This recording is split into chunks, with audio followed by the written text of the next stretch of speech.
You are listening to the Archaeology Podcast Network.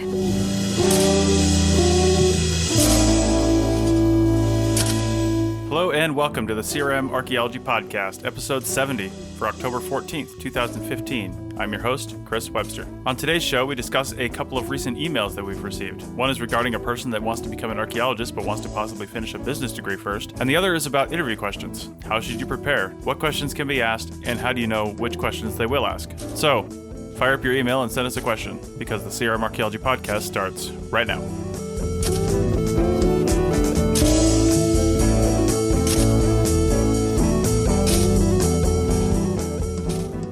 All right, welcome to the podcast, everyone.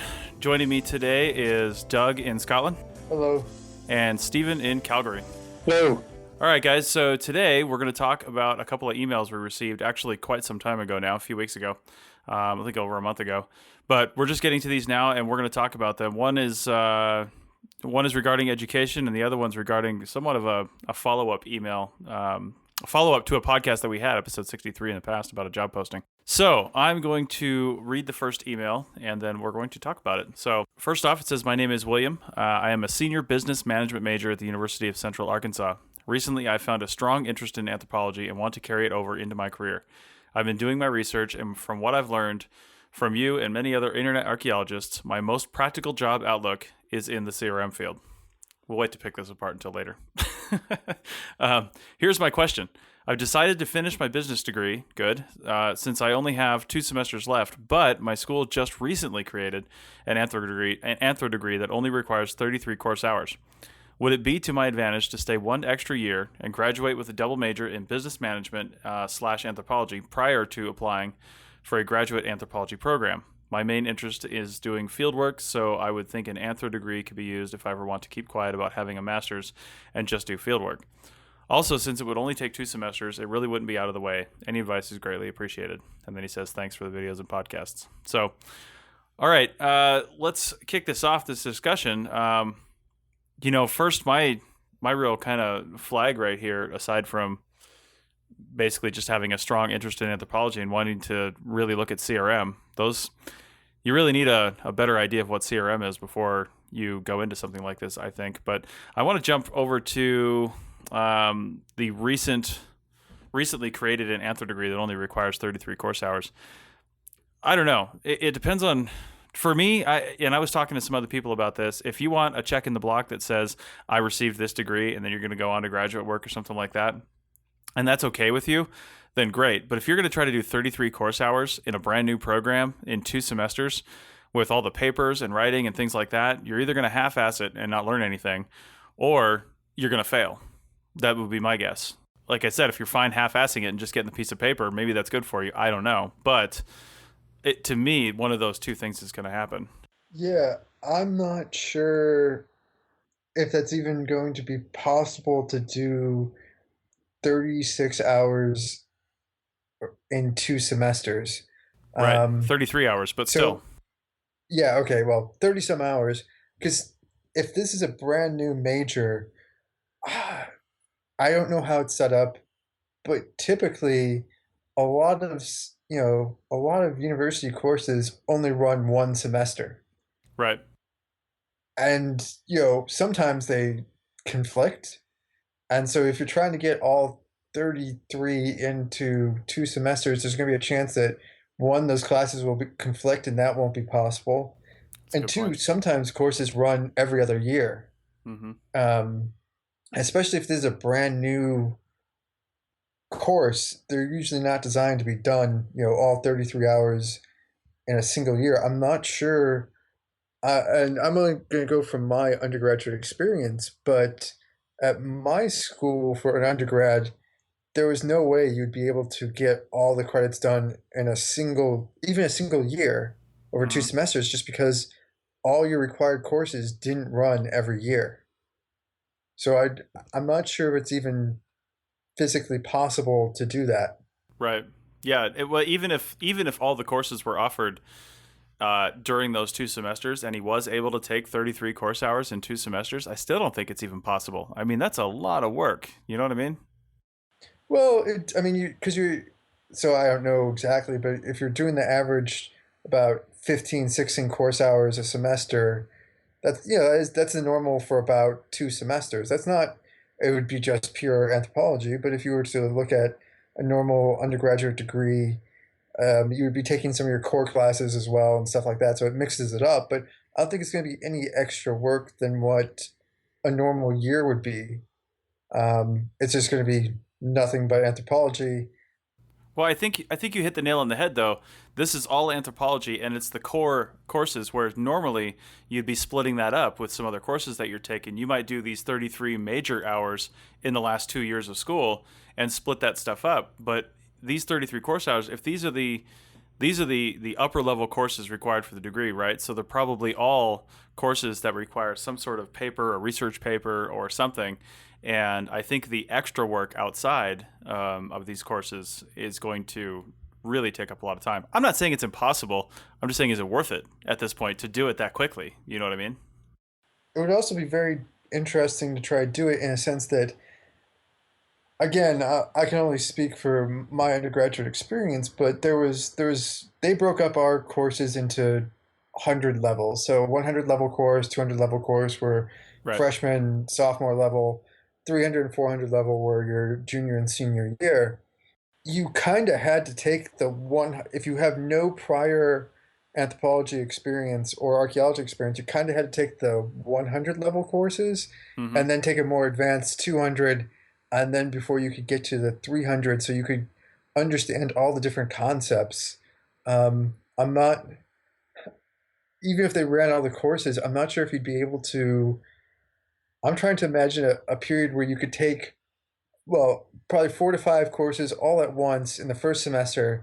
They were all beginning courses that didn't build on anything else. And then taking the second semester, all the more advanced courses that built on everything that you did the um, first semester. So, I mean, you're learning basic concepts like stratigraphy, carbon dating, your 100 level courses that you kind of need that background information before you even go into anything else. Right. Um, yeah, I'm not seeing this as a realistic. I don't think the courses would line up um, enough, and I don't think you'd be able to get enough of the basics in your first semester. Like, I'm not sure if there's enough basic courses. Like, if you took archaeology to this, I don't know, southwest, southeast, you'd probably need a 100 level course before you did that. And I'm not sure how many basic courses you could get, 5 or 6 of them in the first semester, and not struggle Yeah. with parts that you're supposed to have already learned being taught. Yeah. Exactly. I agree. Steven, do you have any thoughts on this? Yeah, I largely agree with Doug that just how you could squeeze it all into 2 semesters would be, I can't imagine how it would be done. Right. Um, so my thoughts are more along the lines of, if he is thinking about going on to grad school, what is the absolute bare minimum that he would need to get to that grad school, or start out as a field tech for a while, and to that, it would be, I think we'd be better served instead of trying to do them all, which might not even be, possible. He might not be able to register for them all. He might be better served by, getting his field school, taking the intro classes for, the various subfields, and, maybe methods and theory for archaeology or something like that. Mm-hmm. And then going out and being a field tech for a while. That might serve him a little bit better. The other possibility is, or not possibility, but he should really be talking to places for grad school about what they would require as bare minimum to get into the program. Right. That's a good point. For a lot of programs, especially if they're specifically master's oriented programs, they don't necessarily need like an anthro major for your undergrad. It doesn't have to be an anthro degree, but they might still have, minimum coursework or whatever. So that would be something to consider. Mm-hmm. But I think that field school, particularly, if you think about CRM, then a good field school and maybe a good lab class Yeah. Would almost be required, to get the job, which is what he would need to pursue first, I would think. I think Ruckus agrees with you. Doug? Yes. Yeah, a possible option is if you might think about minoring with a 1 year, a minor in anthropology, archaeology seems much more realistic. I'm just thinking about trying to get all the courses in there, but Mm-hmm. or even a semester, he might be able to pull off a minor. And to be honest, a minor with a field school, I would say probably puts you pretty close to competitive with most other people who might major in anthropology. A minor with a field school and a business degree, I'd hire him right now just for the business side of it. Yeah, I think because in a sense, if you did a minor, but a minor in with a huge focus on archaeology. So again, Mm-hmm. I can only speak from my experience, but and maybe you guys could answer this as well. But when you get there's very few archaeology degrees in the States, like pure archaeology degrees. So most of them are anthropology. So out of those 33, possibly only, 15, 20 of those course hours are actually going to be in archaeology. You're going to have to take some cultural anthropology or biological anthropology. There's lots of other things that you usually have to do to get a major in anthropology, even if your focus is archaeology. And if you had a minor, you might be able to just get all the archaeology courses, and that would give you almost as many hours as you would um, if you had got a major in anthropology, as many hours in archaeology. Again, give or take, and you're losing out on some of the great things that comes from having an anthropology degree, and that you've been exposed to cultural anthropology, biological anthropology, linguistics, or something along those lines. But in terms of if he's really, really interested in CRM, a minor will probably give you about as many course hours as you'd get with a major with a focus on archaeology. And yeah, a field school is probably more important in terms of doing CRM. Well, and one thing I would say about the minor is, if he went into CRM and stayed in CRM and wanted to move up in CRM, having only a minor and not the full anthropology degree could potentially cause some issues with Secretary of Interior standards. Some jobs that would require that. But he'd have to have a master's in that anyways. So Well, I mean, some stuff in requires terms, a BA though. which That's it. Yeah, oh, doesn't it where for certain agency jobs like aren't the minimum requirements of like Forest Service jobs and things like that a BA? For like field tech? Yeah, for field tech. it differs. I don't think they get that specific. I think they say it depends on what agency and how they word it, but a lot of them say a degree and or in a relevant field. Mm-hmm. So he might be able to play the business slash minor in anthropology might be enough. It depends how specific they get, but I've seen lots of advertisements that just say be educated to degree level. And that doesn't, they don't really, I don't think they're very picky on, no, your degree has to say this. Because, across the states, you end up with some weird stuff. So some programs you get a major in anthropology and sociology because the departments are together, even though your focus is on archaeology. So you end up with somewhat odd degree names. And some people get university studies where they've built their own archaeology degree. So I don't think that'd only be for federal jobs. In terms of permitting and the Secretary of Interiors, they don't. The only thing I've really seen is for PI level or managing a project, the master's requirement, Mm-hmm. and various like historic preservation, you need to have background in historical preservation. But I don't think there's. I could be wrong. I could be wrong, but Yeah. I'm pretty sure there's nothing saying that you absolutely have to have an undergraduate degree in archaeology to do anything. Well, I'd like to. It'd be nice to know that because I would be under the misunderstanding on that if that's not the case. So that would be interesting. Well, the other thing is there's plenty of jobs that don't require that. I think most field tech jobs require a field school. Um, you know, and it varies. Up here, a lot of people complain about not just field schools, but how good are you at soils? How good are you at other technical aspects? So those would be things to consider looking into, even if he doesn't do the minor.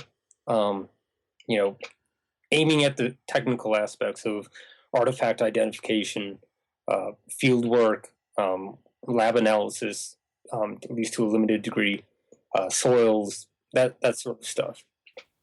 Well, and you brought up a good point, Stephen. Field schools brings up a whole other can of worms for him too, because depending on what you want to do, obviously not all field schools are created equally. So, if he goes to a field school in say Belize, he might see some great stuff, but it might not teach him a lot from a CRM standpoint. But there are some CRM, I don't know what to say, based field schools, but there are some places you can go that will give you a better CRM education for the region you want to work in, which is another key thing too. If you want to work on the East Coast, go to a field school over there. If you want to work in Arkansas, try to find a field school, in the region at least. If you want to work in the West, do the same thing. So, maybe you'll and find out what they're going to teach you as well.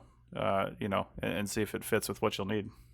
And this is, of course, just the very basic level to break in at the tech level. And once he has a job or two, your field school and your degree mean almost nothing. And Absolutely. after that, it becomes the experience you have and the reputation you have Mm-hmm. among people you work with in your area. Yeah. So, Networking. yeah, I'm not sure. Yeah, I think Steven's point about check to see if master's programs, what they require for some sort of background. And I would, yeah, if he's really interested, definitely go to CRM before going into a master's and decide if you actually like CRM archaeology before you spend potentially several tens of thousands more and get a degree that you may not actually really like doing the job. Right. I would kind of chase that a little bit further. If he is going weak as an undergrad, after he gets the experience and starts looking at like a grad degree, it might be for the best to look at a grad degree that is a little bit more strongly for field, to kind of bolster the stuff that he's kind of passing up on as the undergrad. Whereas if you had the undergrad degree, maybe you just want one of the CRM focused masters, but just to make sure that I guess full education, it might be a good idea to go that way. Okay. Well, do we have any final thoughts on this before we move to the next one? Good luck. Nice. I think considering how many archaeologists just end up starting their own businesses and don't necessarily have business degrees, I think that having True story. having like a business degree might actually help. I don't know. I think I would have to say yes. It has to help. How could it not? From my standpoint, I mean, there's so many things that I'm probably doing wrong from a business standpoint, and I'm not even aware of the fact that I'm doing them wrong. You know what I mean? Until they totally bite me in the ass at some point. So, hopefully, I don't know. Maybe it will help. And I'd give one last piece of advice, just looking at what he had wrote. He'd said, my main interest is doing field work, so I think an anthro degree could be used if I ever want to keep quiet about having a master's and just do field work.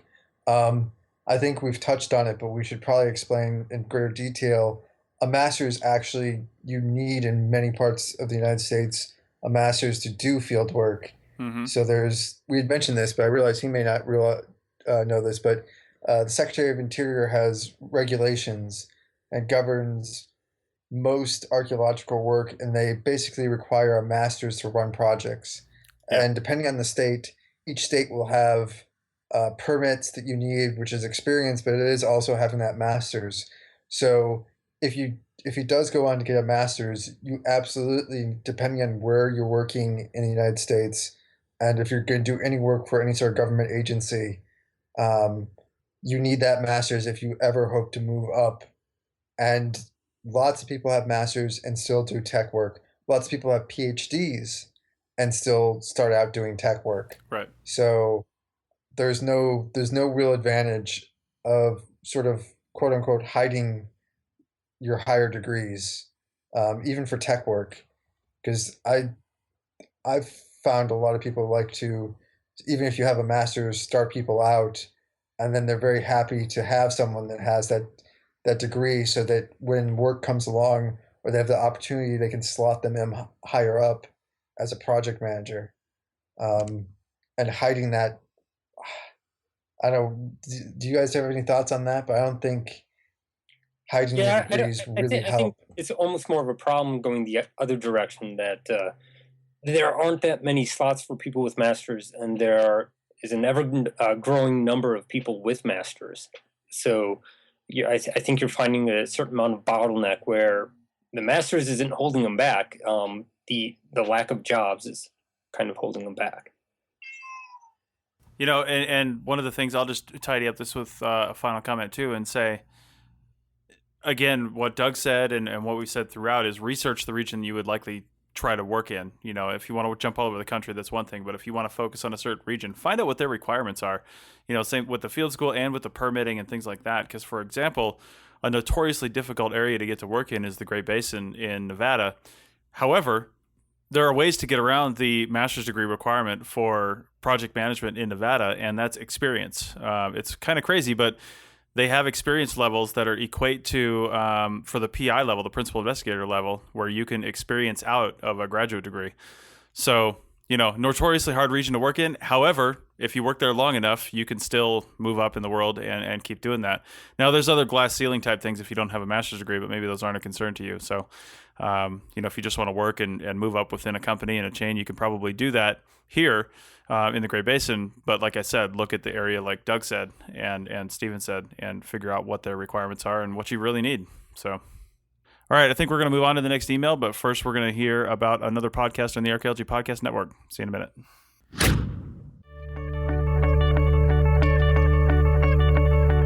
Profiles in CRM, a weekly podcast. Ask CRM professionals 8 simple questions. The first questions establish education, location, and experience. The last questions are a reflection of that experience, and the answers will surprise you. Check out the show on iTunes, Stitcher Radio, and at www.archaeologypodcastnetwork.com/profiles. On that page, you can also request to be interviewed for the show. It only takes 20 minutes, and you don't need any special equipment. Let's get back to the show.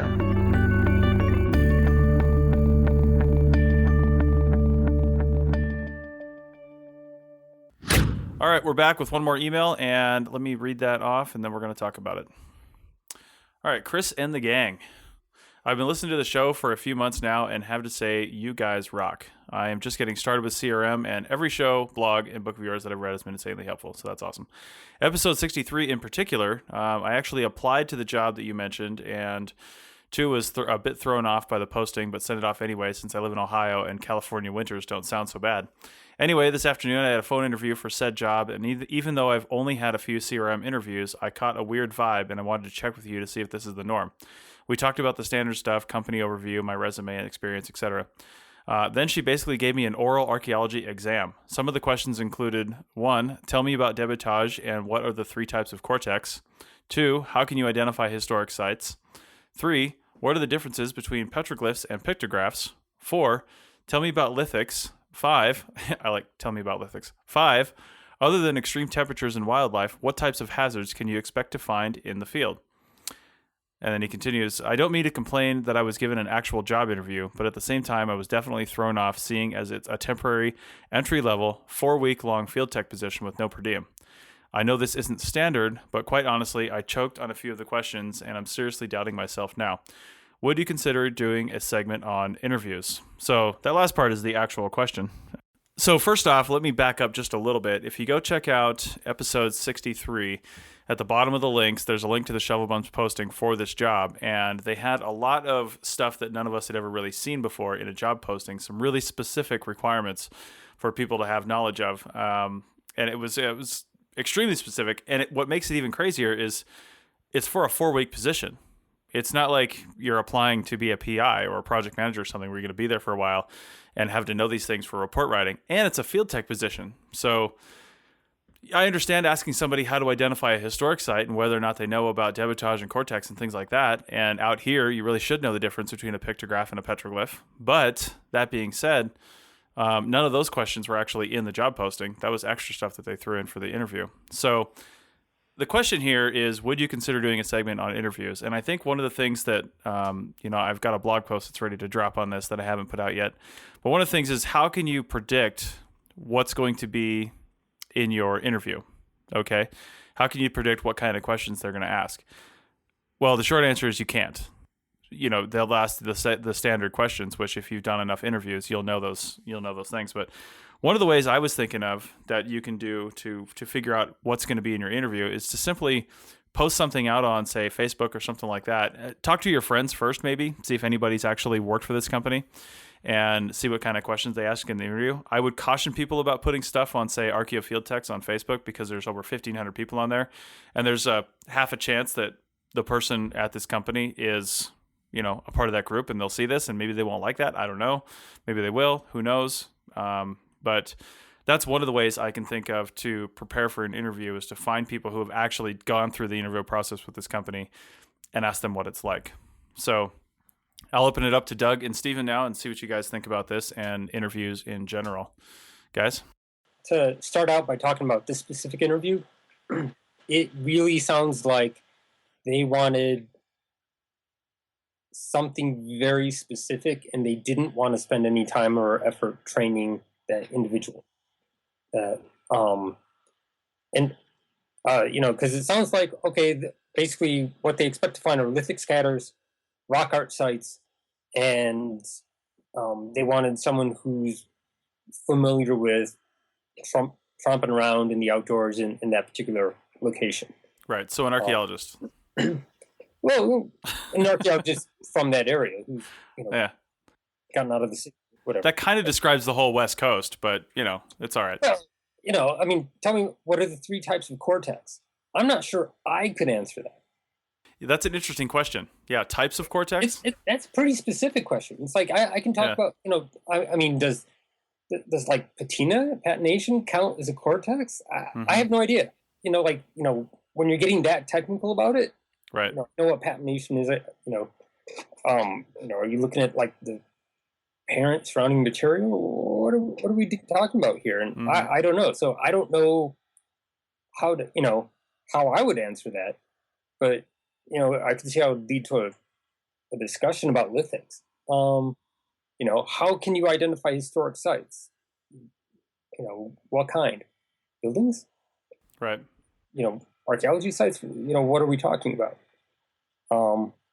And then, I think I actually kind of like the 5th question. What are types of hazards you can expect to find in the field? Because that's something you want to be aware of. That said, none of these should really be deal breakers, because they are so specific. Right. Even if you kind of, boff that, it's like, what are 3 types of cortex? I don't know. Given the types of material you get, what are the types of cortex? Yeah. What can I expect to see? And so if they're actually using this to weed out someone, or do they want a field tech who can actually do it, like advanced lithic analysis? That's kind of crummy. I think that they're really, aiming above what, the grade that they're trying to hire. Yeah, I think that's the big part of it. Yeah, and that's not cool. But I think that as an introduction to the sorts of things that the potential candidate might have to be involved with, I'm okay with the idea of like finding out what they know and what they don't know. So and using that to kind of guide the discussion, or get them up to speed.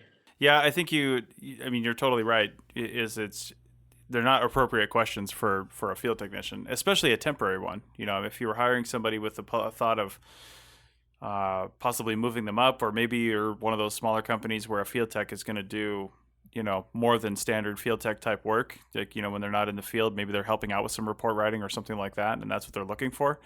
I don't think they said that in the job post, but maybe internally that's what they're thinking. Even then, maybe they should be more explicit about that, so there isn't all this ambiguity and all this confusion as to why a 4-week-long tech position with no per diem, mind you. So they're really looking for local people, which is ridiculous because there are no local archaeologists here. But maybe they're I don't know. I don't know what they're looking for. Doug, what do you got to say on this? So I've taken a look at the job posting and looking at the questions and stuff.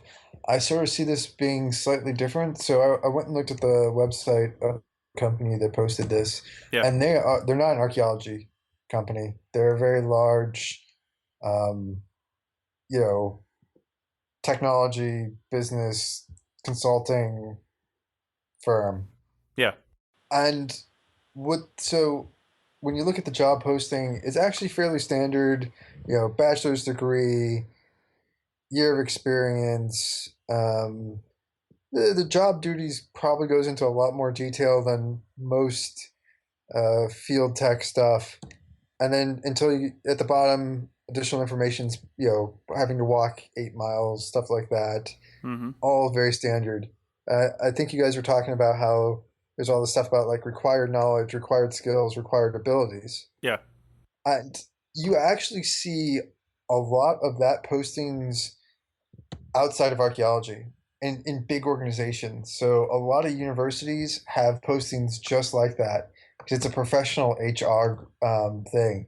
And those questions sound a lot like a larger company HR system, where basically they do sort of, I've seen it, and I have a lot of friends in different fields, and they'll do like mini tests for, to be an analyst at an oil company or something like that.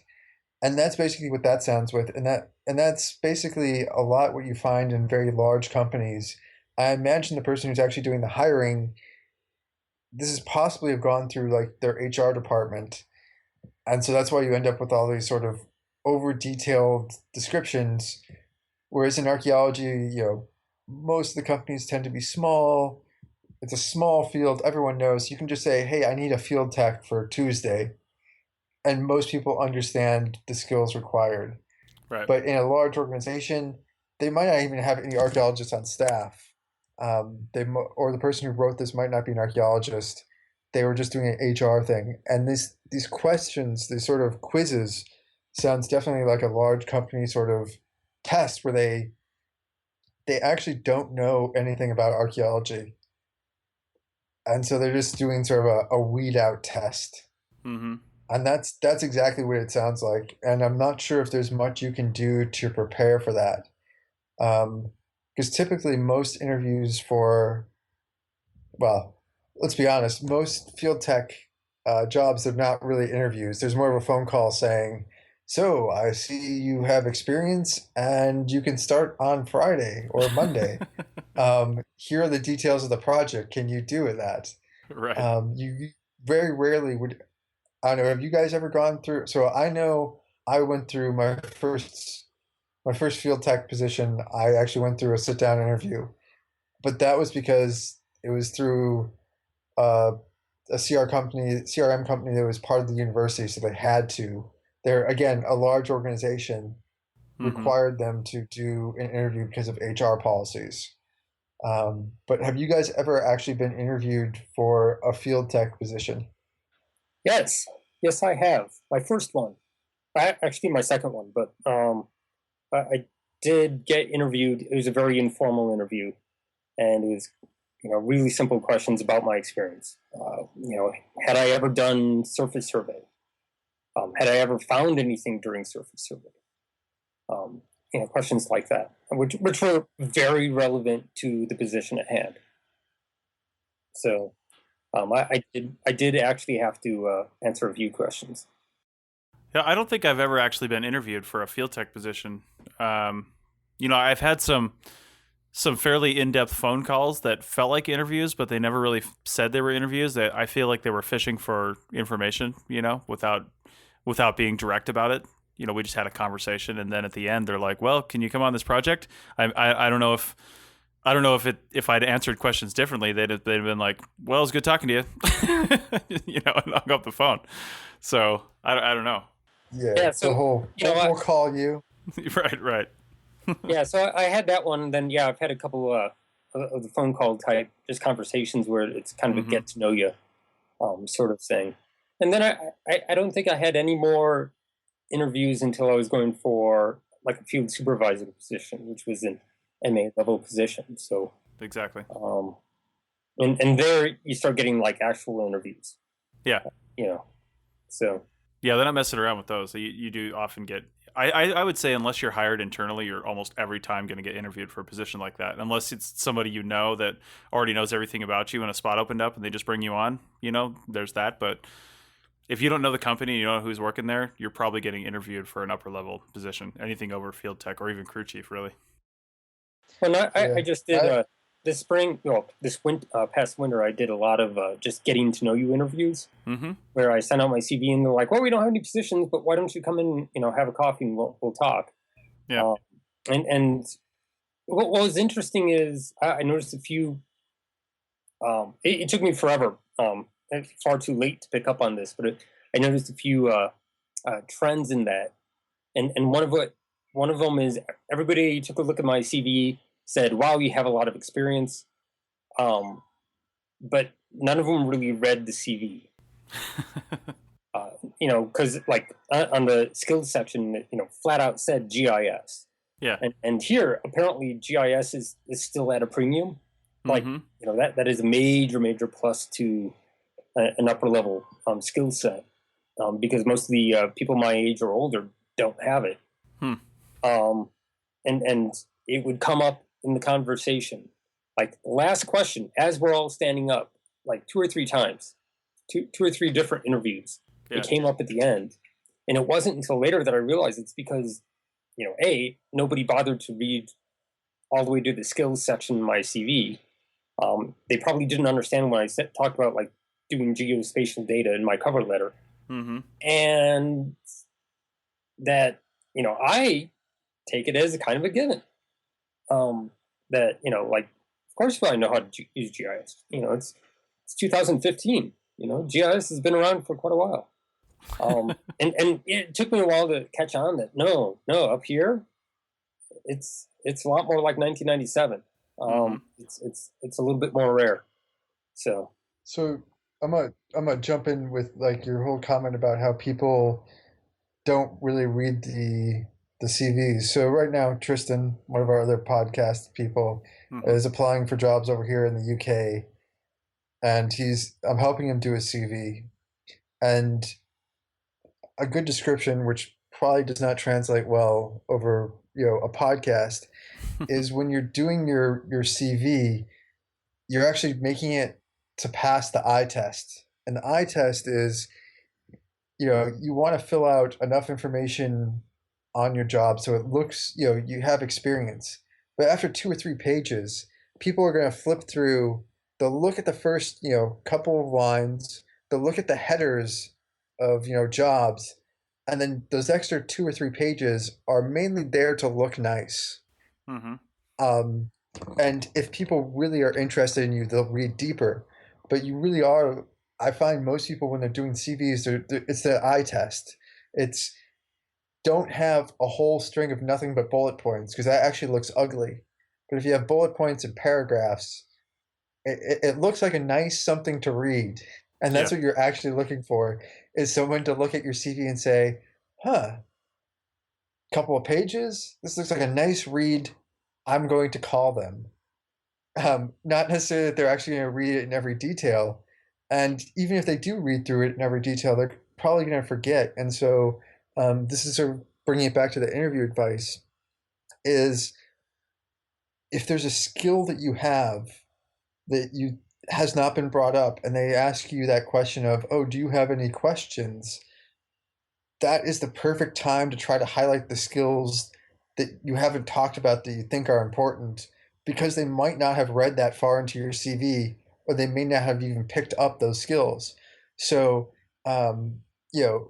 in Stephen's case, so Stephen, if you don't mind, I'm going to use you. If Stephen wanted to highlight his GIS skills at the end of the interview, he could have been something like, "Oh yeah, so I have you know GIS skills. What sort of programs do you use for GIS?" Mm-hmm. Or if you're really angling for a job and you're like, "So in my previous work, I've done a lot of going out and applying for jobs and putting in bids. Is there an opportunity to do that in this job?" And so there's always that chance to like try to highlight anything that hasn't brought up that you think might be of use, because there's a good chance that one, they've gone through 20 or 30 or 40 CVs and they all start to look the same after a while, um, or they just briefly gave yours a look and it passed the eye test. You looked like you had a couple of years of experience. They flipped through, they've seen that you have work going back to 1996 or 2006 or even just 2013, whatever, and they know you have a couple of years of experience, and that's probably all that they're really looking for. And I mean, Chris, you've done hiring. What's your process for when you go through?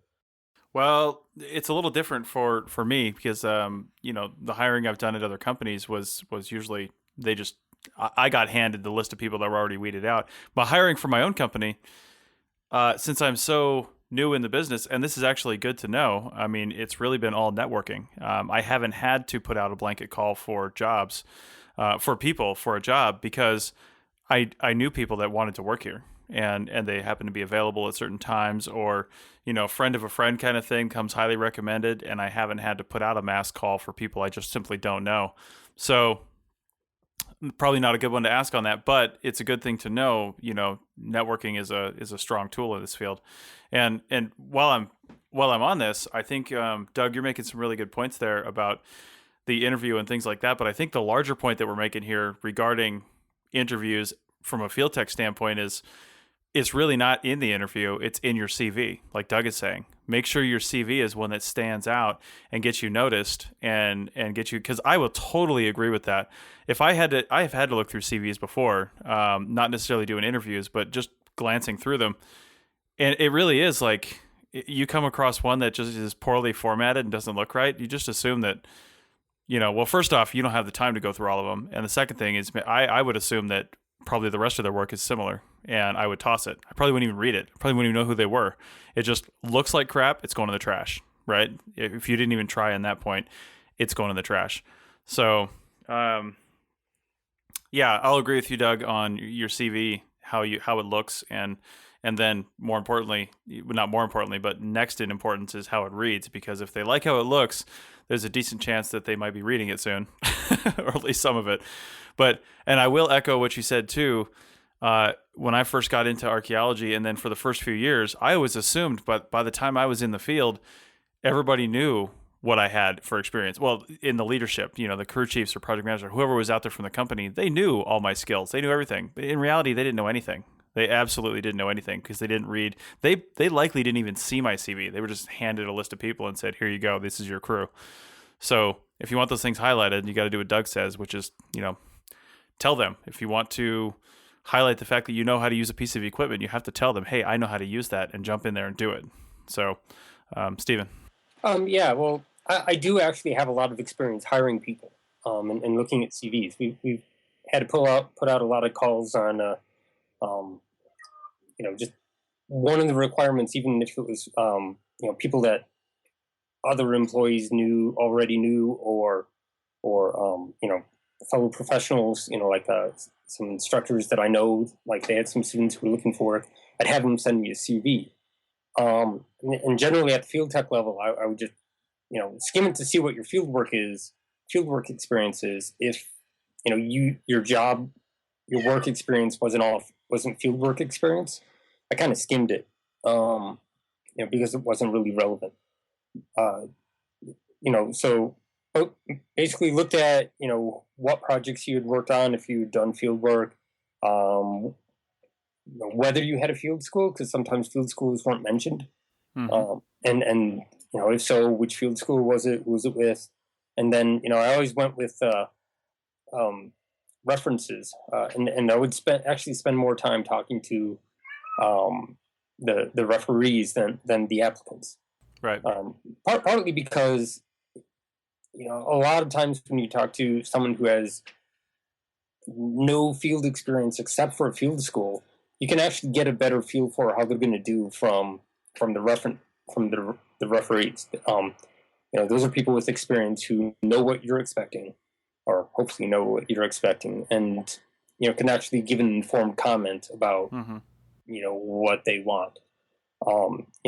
Whereas in a few times that I've talked to people who are applying, they're like, yeah, I want to go. I want to work in the field. I'm really excited about this. And it's like, good, yes, you should be. And but there's not a lot of, substance, especially since it was kind of across the board. So, sometimes, I would talk about what their field school is like, stuff like that. But someone's leaping on my keyboard here. Yeah, I see. I hear that. Yeah. So, yeah. So it's interesting that coming out of it as someone who has looked at a large number of CVs and cover letters and stuff like that, that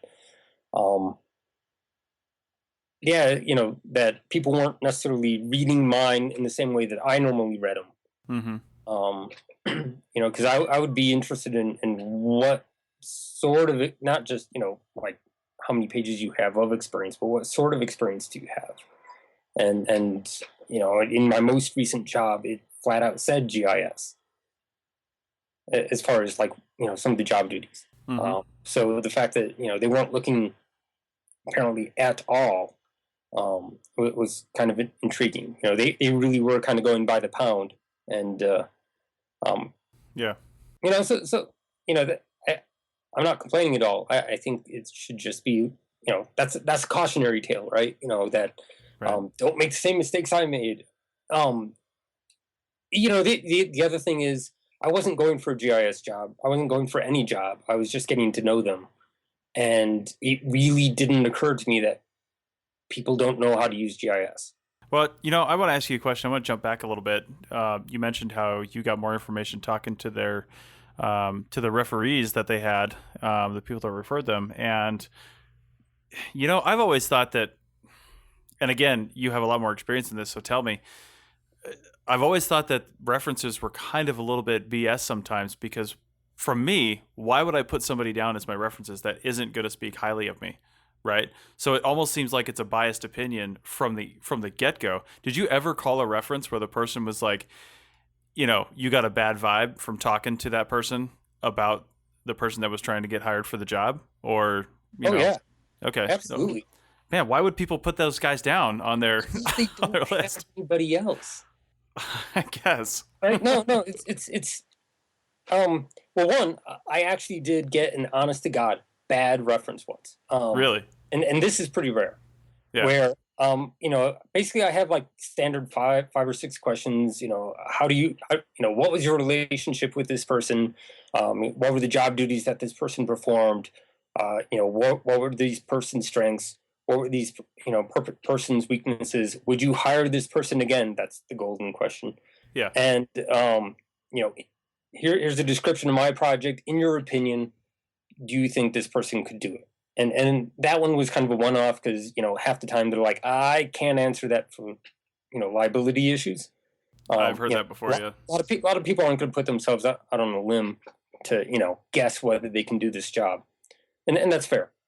But I actually, so I would basically just cut and paste these questions and just send them email because, I'm sifting through 20, 30 CVs. And that's the short list, right?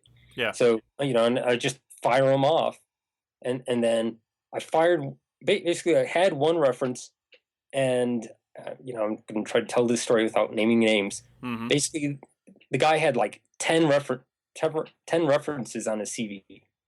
And I looked at the list and maybe 2/3, 4/5 down the list is someone I know. Oh. And I'm like, oh, hey. But the contact information was clearly old because this person had changed positions. Yeah. In recent years. And I was like, oh, no problem. So I just fired off the email to the current email address. And 20 seconds later, the phone rings. And it's like, as soon as the phone rings, because, nobody ever calls me, it's like, oh, this is going to be good. And because if they're calling, this is kind of the, off the record sort of speech, right? Right. And pick up the phone, and the guy's like, not only won't I be a reference, but I can only give a bad reference for this person. In fact, when he asked if I would be a reference, I told him no. And here's why. And just went into a long laundry list of how this person, and like giving details about what this person did on his project and, and stuff like that. That was the only bad reference, like honestly bad reference that I've had. The trick for references are, given that nobody gives a bad reference, but nobody wants to lie. So, if the person's not that good, you don't want to lie, but at the same time, it's like you really want this, 9 times out of 10, you really want this person to get a job. Because if you didn't want this person to get a job, you just would have said no. Yeah. And there are a few where, this person was kind of weak, but this is their first job. And so, they'll tell you things and they'll kind of hedge their bets. They'll qualify things. That one of the things I would regularly pick up on is if they kept to the answer and didn't elaborate. So it was like, what did this person do? This person was a student. What were the job duties? Like this person took my field school. And they didn't talk about the field school at all or how this person did at the field school. Yeah. And it's like, what were the strengths? And pretty much everything. What were the weaknesses? None that I can think of. And it's like really short answers. That is a guaranteed way not to get your guy hired. And it was like, and I've had several of those where it's like you're answering the questions, but you're really not answering the questions. You're not telling me anything about this person. Yeah, they didn't stand out, or they don't want them to stand out. Right. And basically it's like, I will tell you the bare minimum to be a good reference so that maybe you will hire this person, but I will not tell you anything, qualitatively about the candidate. Right. That's usually a red flag. If, I've had quite a few where, it's the phone call return where you send out the email and the phone rings. That's usually a red flag because it's usually like, well, let me tell you a little bit about this person. Yeah. And it's usually not bad, but there's just a couple things you ought to know about this person before you hire them. Just so you know. Just want to be clear that, and they're not bad, but they're, it's enough to make you a little uneasy. On the other hand, I've had some where, they call back and they're like, I read the first question, the first sentence of your email, and I'm not going to read the rest. Because let me tell you, if you don't hire her, you are incredibly stupid. Nice. And it's like, okay, that's a plus. Yeah. Right there. Like, you are stupid for not hiring this person is a good reference. And if you can give details, all the better. Because my response then is, oh, really? So what did this person do for you? And I run through the questions manual. And usually they have good response. And kind of, so there's like qualified responses where you start to pick up on that might not be a good candidate. And you don't know. But that's the problem is it was the referee's job to, remove the doubt. And they didn't. And I will say that there is a certain type of reference that you need to be warned about if you're doing a lot of hiring, because they only give critical references, and those are doctoral candidates. Oh. Doctoral candidates cannot give a fully positive reference for the life of them. And I can't tell you how. I had one where one candidate. Like the only 2 references that he had that counted for fieldwork is were both like grad student leaders at his field school, and they tore him a new one. Wow. And it was like, he's probably not actually this bad. Maybe he is. I can't say, but that's the problem. It's that, I kind of feel bad for the kid because, if I had to guess, he's probably not this bad. But they were in review mode. Mm-hmm. Let me critique his performance, right? Yeah. Because that's what you do in grad school. You critique stuff. Yeah. And it's like, and actually, I had one friend who, actually gave a not very positive reference for a candidate, and but actually went into enough detail. So I called her up and I'm like, hey,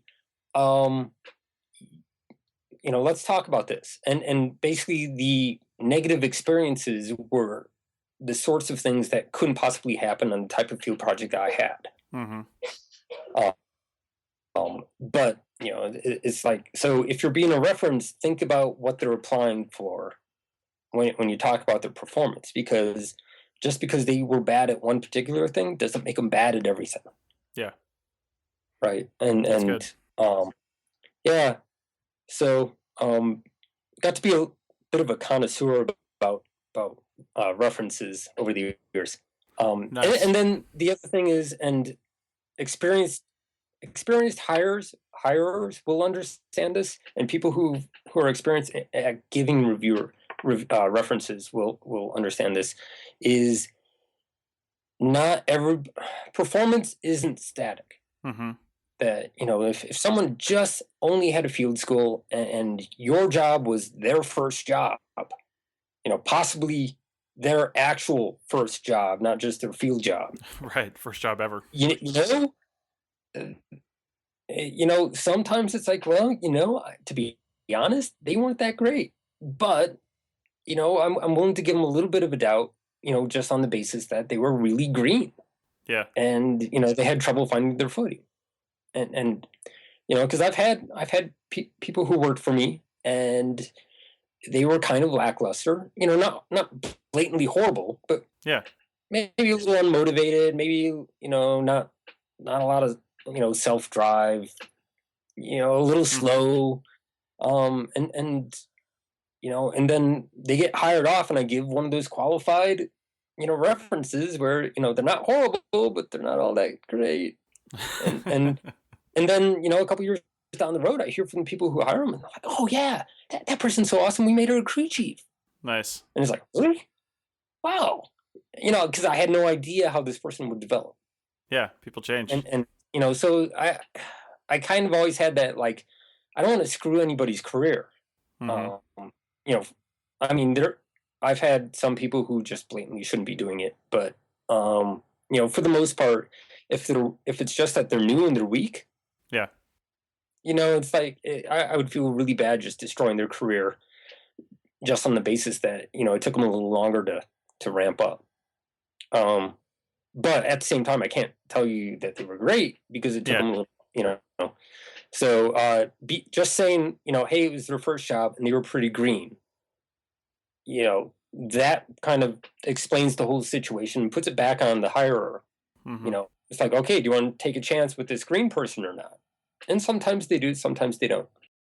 Okay. Well, I think that was an amazing talk about references because I've always had somewhat of a misconception about them. I never thought that somebody would put a bad reference down. I do know that people do leave old ones on there that they probably shouldn't do. That's probably something you should check. You should always constantly be refreshing those if you can. If you can't, well, time to start thinking about other things. And I will tell. That's one thing you need to think about is every year, check the contact information. Right. Yeah. Or if there's enough space between applications, check your contact information for your reference, and make sure that they still want to do it. Mm-hmm. Yeah. Because sometimes it's every once in a while you'll get oh man, that person worked for me 3 years ago. Mm-hmm. And I've had phone calls like that where it's like, I'm trying to remember exactly what this person did. Yeah. I remember this person favorably, but then they're asking detailed questions about their experience. And it's like, Yeah. I honestly don't remember because it was 3 years ago and you just called me out of the blue. Nice. Yeah. So do check in. Also, if your reference is a professor and, might be, I don't know, going abroad for fieldwork for 6 months, maybe you want to consider getting somebody different. Yeah. Who could possibly have internet. Right. That's a good point. Yeah, and Doug is messaging here, and I'm going to bring it back to interviews as well real quick. I think, honestly, the point that we've made here is that there's a few things you can do to sort of prepare for an interview if you're going to get one, but most likely you're not going to get one, so make sure everything else is up to snuff. Doug, wrap us up and bring this back to interviews. Yeah, I was just going to say that we kind of moved away from CVs and stuff like that, but that's in terms of preparing for an interview. I think Steven's hit it on the head, and you've as well, Chris, is at the very bottom level, you're most likely going to get sort of an informal filling out phone call, and very rarely, unless it's required by sort of HR, like a big organization, or I shouldn't say that. There might be some people who really want to sit down and do a sit down interview, but in terms of the entry level tech, most of it, you're calling people who are hundreds of miles away to see if they're going to come over. You're not going to do interviews. You're going to get sort of a phone call to feel you out. And just going back to the CVs, people or resumes, people don't really read them. So if you're thinking of like possible questions that you might be asked, don't be surprised if they ask you stuff that you think is blatantly obvious. Like they might ask you, so what's your current job right now? Or what's your last job, your last CRM job? And you might be thinking, well, did you not read my CV? And they may have, or they may not have, but just be prepared for questions that you might think are blatantly obvious, but will probably catch people up, because some people will be like, they'll ask you, how many years of experience? You're like, wait, how many years of experience do I have? I put this on my resume. It should be there. You should know this. And they don't really ever answer the question because they assume that, the person who's asking it should already know that information. Right. And probably when you get to higher levels, we should do a whole other podcast on interviews when it's like formal and for supervisor positions and stuff. Yeah, we really should. We should put that on the list of our podcasts to do. I've been thinking about that this whole time too when we were thinking about this. So maybe we'll do that one in the next couple episodes. So, all right, though, I think for this one, we're going to call it. I'm going to have, at the end of this episode, at the end of the credits, actually, a giveaway that we're doing, that the Archaeology Podcast Network is doing to highlight our Profiles in CRM podcast. So stay to the end of the credits to listen to that, and we'll see you on the next podcast.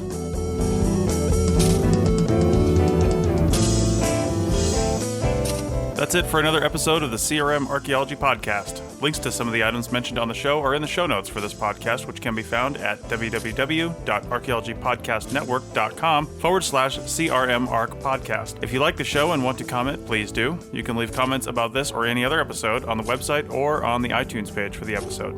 You can also email me at chris@archaeologypodcastnetwork.com or use the contact form on the podcast webpage. If you'd like us to answer a question on a future episode, email us. Use the contact form on the website or tweet your questions with the hashtag CRM Arc Podcast, or you can tag @ArcPodNet in your tweet. Please share the link to the show wherever you saw it. If you share CRM archaeology related items on Twitter or Facebook or anywhere else for that matter, be sure to use the hashtag CRMArc so the community can see and comment. If you'd like to subscribe to this podcast, you can do so on iTunes or on Stitcher Radio. You can also type the name of the podcast into your favorite podcasting app and subscribe that way. Don't forget to go over to iTunes and leave a review of the show. It helps us get noticed so more people can find our podcast and benefit from the content.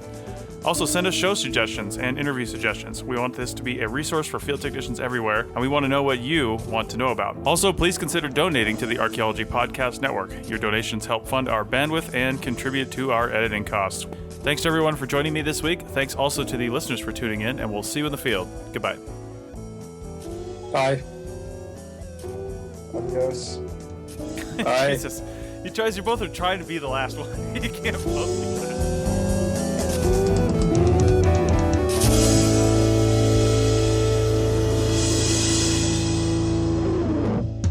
This has been a presentation of the Archaeology Podcast Network. Visit us on the web for show notes and other podcasts at www.archaeologypodcastnetwork.com. Contact us at chris@archaeologypodcastnetwork.com. Okay, I'm back, and as I mentioned before, we've got a special promotion. So DigTech ended up with a couple extra iPads, some of the brand new ones, the iPad Mini 4s, and I want to give one of them away. And I also need interviews for profiles in CRM. I've somewhat tapped out all the people that are close to me and that I know, and I need more interviews. So I'm going to put the call out and say, send me some names. But first, what are you going to win? So it's an iPad Mini 4. Those just came out about 2 weeks ago. 16 gigabytes, space gray, AT&T cellular enabled. You don't need a data plan, but it can take one through AT&T. And the reason I have that is because that gives you the GPS antenna, and I use that all the time. So the GPS antenna works without the data plan. So how do you get an entry? Well, you get an entry by doing an interview. Send me your name, send me your contact info, and we'll do an interview. When the interview is recorded, your entry goes in the thing. It goes on the list. Let's see. You can also get an entry if you were a previous interviewee and you send me a name. So if the person contacts me, say, hey, I was recommended by this person, and you as a previous interviewee will also get an entry. So if you come on as a new person and recommend somebody, that's 2 entries, and you'll get an entry for each person you recommend if you were interviewed prior. So, and international is okay as well. I would love to have some international CRM folks out there. All right, so this promotion runs from October 1st to December 15th. At that point, I will pick a winner.